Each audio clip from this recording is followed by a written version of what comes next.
చట్టాలను ఉల్లంఘించి అదనపు కలెక్టర్ ఆదేశాలను సైతం బేఖాతరు చేసి పాలనలో పారదర్శకంగా లేని జిల్లా పంచాయతీ అధికారులపై చట్టపరమైన చర్యలు తీసుకోవాలని కోరుతూ ప్రముఖ ఉద్యమకారుడు తెలంగాణ జనసమితి జిల్లా అధ్యక్షుడు సీనియర్ జర్నలిస్ట్ అయిన చుక్క గంగారెడ్డి సోమవారం జగిత్యాల జిల్లా కలెక్టర్ కు ఫిర్యాదు చేశారు. ఈ సందర్భంగా ఆయన విలేకరులతో మాట్లాడారు. జగిత్యాల జిల్లా పంచాయతీ కార్యాలయంలోని అధికారులు చట్టాలను, కమిషన్ తీర్పులను, జిల్లా అదనపు కలెక్టర్ ఆదేశాలను సైతం లెక్క చేయడం లేదని ఆరోపించారు. విధిలో నిర్లక్ష్యం వహిస్తూ ప్రత్యర్థులతో కుమ్మక్కాయి కావాలనే ఉద్దేశపూర్వకంగా వ్యవహరించి సమాచారం కూడా ఇవ్వకపోవడం బాధాకరమన్నారు. ఇప్పటికైనా జిల్లా కలెక్టర్ స్పందించి చట్టాలను ఉల్లంఘించి కావాలనే ఉద్దేశపూర్వకంగా సమాచారం ఇవ్వకుండా వ్యవహరించి విధుల్లో కూడా నిర్లక్ష్యం చేసి జిల్లా అదనపు కలెక్టర్ చట్టబద్ధంగా చేపట్టిన సమాచార హక్కు చట్టం దరఖాస్తుల విచారణ ఆదేశాలను సైతం బేఖాతరు చేసిన జిల్లా పంచాయతీ కార్యాలయంలోనే సమాచార అధికారిపై అపిలేట్ అధికారిపై చట్టపరంగా తగు కఠిన చర్యలు తీసుకుని మాకు సరైన న్యాయం చేస్తూ నేను కోరిన పూర్తి సమాచారం వెంటనే ఇప్పించాలని చుక్క గంగారెడ్డి జిల్లా కలెక్టర్ ను ప్రార్థించారు. నా పేరు చుక్క గంగారెడ్డి, తెలంగాణ జనసమితి జిల్లా అధ్యక్షులను, ముగ్గారం గ్రామ వాస్తవ్యులను.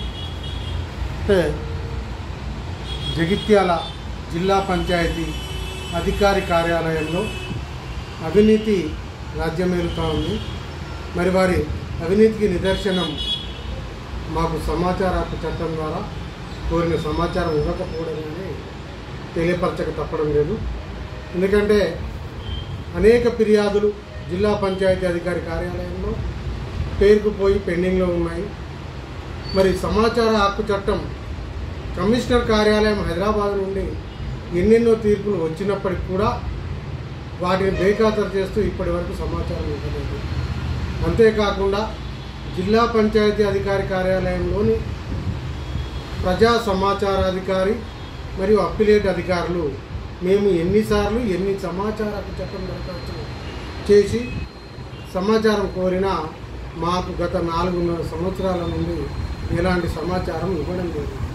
అందుకు గాను అనేక సార్లు గౌరవ జిల్లా కలెక్టర్ గారికి కూడా ఫిర్యాదు చేయడం జరిగింది. మరి అనేక ఆర్టీఐ దరఖాస్తులపైన విచారణ కూడా కొనసాగుతూ ఉంది. మరి గత 2023 సెప్టెంబర్ 30 తారీఖు రోజున అప్పటి జిల్లా అదనపు కలెక్టర్ శ్రీమతి బిఎస్ లతా మేడం గారు విచారణ చేపట్టారు. వారి విచారణ రోజు తక్షణమే మీరు సమాచారం ఇవ్వాలి, ఎందుకు ఇస్తలేరని చెప్పేసి కూడా వారిని మందలించి వెంటనే ఆదేశాలు కూడా జారీ చేశారు. మరి సెప్టెంబర్ 30 నాడు ఇవ్వమని చెప్పి ఆదేశించి అనేక వార్నింగ్లు కూడా ఒక జిల్లా అదనపు కలెక్టర్ గారు ఇస్తే నేటి వరకు కూడా అటు సమాచారం ఇవ్వలేదు. అంటే జిల్లా పంచాయతీ అధికారి కార్యాలయంలోని సిబ్బంది కావచ్చు, ప్రజా సమాచార అధికారి కావచ్చు, అప్పిలేట్ అధికారి కావచ్చు, కావాలనే ఉద్దేశపూర్వకంగానే మాకు సమాచారం ఇస్తలేరు అని చెప్పేసి మాకు తెలుస్తూ ఉంది. మరి అట్టి సమాచార అధికారిపై, అప్పిలేట్ అధికారిపై చట్టపరంగా చర్యలు తీసుకోవాలని ఈరోజు మరొకసారి గౌరవ జిల్లా కలెక్టర్ గారి కార్యాలయంలో ఫిర్యాదు చేయడం జరిగింది. ఇప్పటికైనా గౌరవ జిల్లా కలెక్టర్ గారు స్పందించి మరి వీరిపై చట్టపరమైన, శాఖాపరమైన చర్యలు తీసుకుంటారని మేము కోరుతూ ఉన్నాం. ఇప్పటికి కూడా చర్యలు తీసుకోకపోతే మేము హైకోర్టును కూడా ఆశ్రయించడానికి సిద్ధంగా ఉన్నామని కూడా తెలియజేస్తూ ఉన్నాం. ఎందుకంటే వీరు చట్టాలను ఉల్లంఘిస్తున్నారు, వారి విధుల్లో నిర్లక్ష్యంగా వ్యవహరిస్తున్నారు, బాధ్యతారహితంగా వ్యవహరిస్తున్నారు, కావాలనే ఉద్దేశపూర్వకంగా మాకు అపోజిట్ పార్టీలతోటి అవినీతికి పాల్పడి మాకు సమాచారం ఇవ్వడం లేదని మాకు అనుమానంగా ఉంది. మరి అంతేకాకుండా ఒక జిల్లా అదనపు కలెక్టర్ మేడం బిఎస్ లతా గారు సెప్టెంబర్ 30 తారీఖు రోజున ఆదేశాలు జారీ చేసి వెంటనే సమాచారం ఇవ్వండి మేము మందలిస్తే కూడా ఇప్పటి వరకు సమాచారం ఇవ్వకపోవడం ఆలోచించదగ్గ విషయం.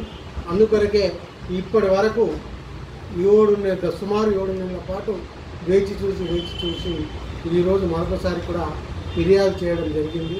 మరి ఇదే చివరి ఫిర్యాదు కావాలి, దీనితోటే మాకు సమాచారం రావాలని భావిస్తున్నాం.